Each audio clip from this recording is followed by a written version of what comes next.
کاش ایک بار میرے مصطفیٰ کا وفادار بن کر دیکھتا، ایک بار بن کر کے دیکھتا، پھر عزتیں کیا ہیں، اللہ اکبر، جب تک بکے نہ تھے تو کوئی پوچھتا نہ تھا، یا رسول اللہ تم نے خرید کر ہمیں انمول کر دیا ہے۔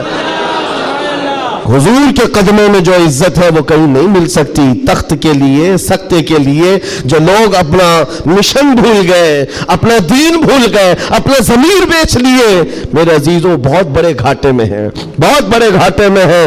زندگی میں ایک بات یاد رکھو، اسی لیے میں نے اسی حدیث سے یہ بات شروع کی۔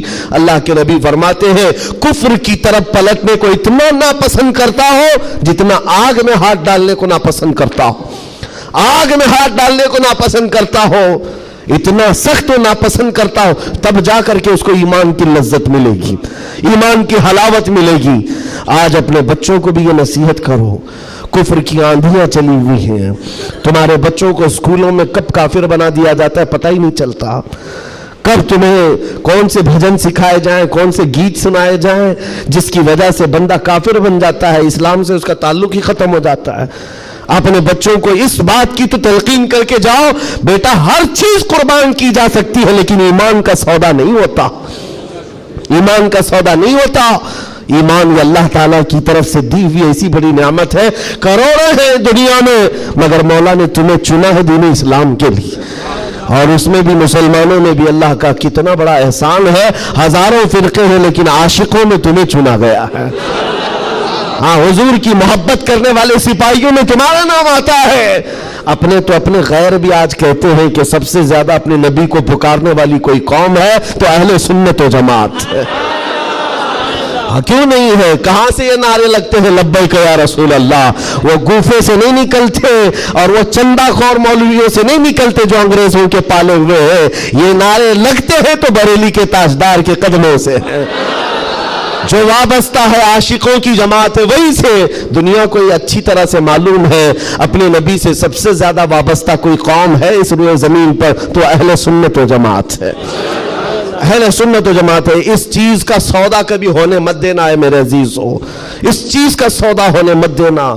لوگ یہ کہتے ہیں سیکولر بن کر کے جینا چاہیے، یہ بھی اچھا وہ بھی اچھا، میں کہتا ہوں وہ تو منافق ہے۔ پھر سیکولر کا مطلب منافق ہے، دل میں کچھ اور رکھتا ہے سامنے کچھ اور دکھاتا ہے۔ اسلام میں یہ سیکولرزم نہیں ہے، اسلام یہ کہتا ہے لا اعبد ما تعبدون، میں اس کی عبادت نہیں کرتا جس کی تم کرتے ہو۔ جانتے ہو میرے آقا صلی اللہ تعالیٰ علیہ وسلم نے 2 ٹوک جملوں میں کہا تھا، ایسا نہیں ہے کہ مصلحت میرے آقا سے زیادہ کون جانتا ہے۔ آج لوگ یہ کہتے ہیں کہ سب حالات بنائے رکھنے کے لیے ہمیں کرنا پڑتا ہے، حالات بنائے رکھنے کے لیے تمہیں کرنا پڑتا ہے۔ یہ کیسی بات ہوئی؟ یہ وہ لوگ ہیں جو حالات بنائے رکھنے کے لیے اپنی ماں اور بہنوں کی عزت بھی داؤ پر لگا دیں گے۔ جب درندہ کوئی ڈاکو اس کو خوش کرنا ہو تو کیا تم اپنی عورتوں کا سودا کر سکتے ہو؟ غیرت مر گئی ہوگی ایسے بندے کی۔ حضور پاک کے پاس مشرکین آئے، یہ آپ کو میں بتا دیتا ہوں، قل یا ایھا الکافرون لا اعبد ما تعبدون، یہ سورہ پڑھتے ہیں کہ نہیں پڑھتے نماز؟ کب نازل ہوئی تھی یہ آپ کو بتا دوں، یہ سورہ کب نازل ہوئی؟ حضور پاک صلی اللہ علیہ وسلم کے پاس مشرکین مکہ آئے اور کہا اے محمد صلی اللہ علیہ وسلم ایک کام کریں، آپ ہمارے خداؤں کو برا بھلا مت کہیے، ہم آپ کے دین میں آ جائیں گے، اسلام پر ہم بھی تھوڑا تھوڑا عمل کریں گے، لیکن جن کی ہم پوجا کرتے ہیں نا، عبادت کرتے ہیں، ان کو کچھ مت کہیے۔ حضور پاک نے فرمایا جو شرک ہے میں اس کو شرک کہوں گا، اللہ کے سوا کوئی دوسرے کی عبادت ہے ہی نہیں، اور اس بات کا میں اعلان کروں گا حضور آئے ہی ہیں شرک کو ختم کرنے۔ حضور نے فرمایا یہ نہیں ہو سکتا۔ تو پھر آپشن دوسرا مشرکین کی طرف سے کہا ایک کام کرتے ہیں، 1 سال آپ ہمارے خداؤں کی عبادت کریں، 1 سال ہم آپ کے خدا کی عبادت کریں گے، ہاں آدھا آدھا کریں گے۔ آج بہت سارے لوگ اگر یہ کرنے کی کوشش کر رہے ہو تو سن لیں، آدھا آدھا کریں گے، ہم بھی آپ کے یہاں جائیں گے، آپ بھی ہمارے یہاں آئیں گے۔ حضور پاک صلی اللہ تعالیٰ علیہ وسلم نے فرمایا ہرگز نہیں ہو سکتا، تم چاند اور سورج میرے ہاتھ میں لا کر رکھ دو، میں اس کی عبادت نہیں کرتا جس کی تم کرتے ہو، میں پالنہار حقیقی کی عبادت کرتا ہوں۔ آخری آپشن جانتے ہو کیا کیا تھا، کیا دیا تھا انہوں نے؟ مشرکین نے کہا چلو محمد صلی اللہ علیہ وسلم آپ یہ بھی نہیں مانتے وہ بھی نہیں مانتے تو کم سے کم اتنا کرو کہ صرف اور صرف ہمارے خداؤں پر ایک بار ہاتھ رکھ دو، بس چھو کر کے چلے جاؤ۔ نبی پاک صلی اللہ علیہ وسلم سے صرف اتنا تقاضا تھا ان کا کہ آپ ہاتھ لگا کر چلے جائیں۔ یہاں تو سر جھکانے والے بھی موجود ہیں، ہاتھ لگا کر چلے جائیں۔ نبی پاک صلی اللہ علیہ وسلم جلال میں کہا ہاتھ لگانے کی بات، بلکہ میں تو نظر بھی اٹھا کر نہ دیکھوں، نظر بھی اٹھا کر نہ دیکھوں۔ تب اللہ تعالیٰ نے پوری سورہ نازل فرمائی، قل یا ایھا الکافرون لا اعبد ما تعبدون، اے محبوب آپ فرما دیں اے کافروں میں اس کی عبادت نہیں کرتا جس کی تم عبادت کرتے ہو۔ یہ دو ٹوک جملوں میں کہا گیا ہے، اور حالات ایسے بھی ہوئے میرے عزیزوں۔ چمتکار کو لوگ آج کہتے ہیں نا، جو بھی چمتکار ہوگا اس کی پوجا ہوتی ہے، عجیب و غریب چیز دکھے تو لوگ اس کو ایک افواہ کے شکل میں ایسا بناتے ہیں جیسے اس کا عقیدہ بن جائے۔ حضور پاک صلی اللہ تعالیٰ علیہ وسلم کے زمانے میں صحابہ کو رجھانے کے لیے کیا کیا نہیں کیا گیا مکہ مکرمہ میں۔ یہ حالات آئیں گے، اس لیے مجھے یہ گفتگو کرنی پڑ رہی ہے تاکہ تم اپنے ایمان پر مضبوط رہو۔ ایمان نہیں تو کچھ بھی نہیں ہے۔ تمہارے دوسرے گناہ تو معاف کر دیے جائیں گے، کفر و شرک ہرگز نہیں معاف ہوتا۔ ان اللہ لا یغفر ان یشرک بہ ویغفر ما دون ذلک لمن یشاء۔ رب تعالیٰ فرماتا ہے شرک کو اللہ ہرگز معاف نہیں کرے گا، اس کے علاوہ جو بھی ہے اللہ معاف فرمائے گا۔ ایمان ضروری ہے۔ صحابہ کا ایمان ختم کرنے کے لیے کیا کیا گیا؟ اتفاق ایسا ہوا کہ مکہ میں ایک بھگوان بولنے لگ گیا۔ ہاں پتھر کی مورت تھی اور پجاری بیٹھا ہوا تھا، اچانک پتھر جو ہے بات کرنے لگ گیا اور بات کر رہا ہے۔ ظاہر سی بات ہے یہ عجیب و غریب چیز ہے نا، یہ اس دور میں ہے۔ ہاں اس دور میں مٹی سے بنائے ہوئے ان کے معبود نہیں ہوتے تھے، وہ پتھر کو تراش کر کے بناتے تھے۔ اور میں کہہ رہا ہوں حقیقت میں بول رہا تھا، ایسے نہیں ہے کہ ادھر سے دودھ پلا رہے ہو ادھر سے پانی نکل رہا ہو، وہ والا سسٹم نہیں ہے، بلکہ حقیقت میں پتھر بات کر رہا تھا۔ تب اور بات کر بھی کیا رہا ہے؟ حضور پاک صلی اللہ تعالیٰ علیہ وسلم کو جھوٹا کہہ رہا ہے، نعوذ باللہ معاذ اللہ رب العالمین۔ حضور کی شان میں گستاخی کر رہا پتھر۔ اب تو وارے نہیں آ رہے ان کی خوشیوں سے اچھل کود پر کہ دیکھو اب ہمارا خدا بولنے لگ گیا، سب سے بڑی دلیل ہے۔ لوگوں کو بلانے لگ گئے، واقعی بول رہا تھا۔ لوگ چمتکار دیکھتے ہیں تو سر جھکا لیتے ہیں، ارے حقیقت ہے پتھر بول رہا ہے، پتھر بول رہا ہے۔ سب آئے جمع ہونے لگے، مکہ کا ایک بڑا جمع غفیر تھا تو صحابہ کو بھی بلایا گیا، دیکھو آؤ ہمارے خداؤں کو جھٹلاتے ہو، بات کر رہا ہے خدا، اور تم جس نبی کی بات کرتے ہو اس نبی کو جھٹلا رہا ہے، یہ حقیقت میں خدا ہے۔ تم کہتے تھے نا کچھ نہیں کر سکتا، بول رہا ہے۔ صحابہ گئے، اب ان کے پاس کیا تھی؟ صحابہ دیکھ کر آئے حضور کی بارگاہ میں، کہا یا رسول اللہ صلی اللہ علیہ وسلم، غضب ہو گیا، ان کا خدا تو بول رہا ہے۔ حضور نے اس پر کوئی زیادہ ریئیکشن نہیں دیا، کہا کیا بول رہا ہے؟ کہا یا رسول اللہ سننے کے لائق نہیں، آپ کی شان میں گستاخیاں کہہ رہا ہے، جملے بک رہا ہے۔ کہا کون؟ پتھر۔ حضور نے فرمایا ہاں۔ حضور نے پوچھا پتھر؟ صحابہ نے کہا ہاں یا رسول اللہ۔ حضور نے فرمایا چلو ہم بھی سنتے ہیں، ہم بھی چلتے ہیں، جا کر دیکھیں گے۔ نبی پاک صلی اللہ تعالیٰ علیہ وسلم تشریف لائے صحابہ کے ساتھ، صحابہ اکرام رضوان اللہ تعالیٰ علیہ مجمعین بھی ساتھ میں ہیں۔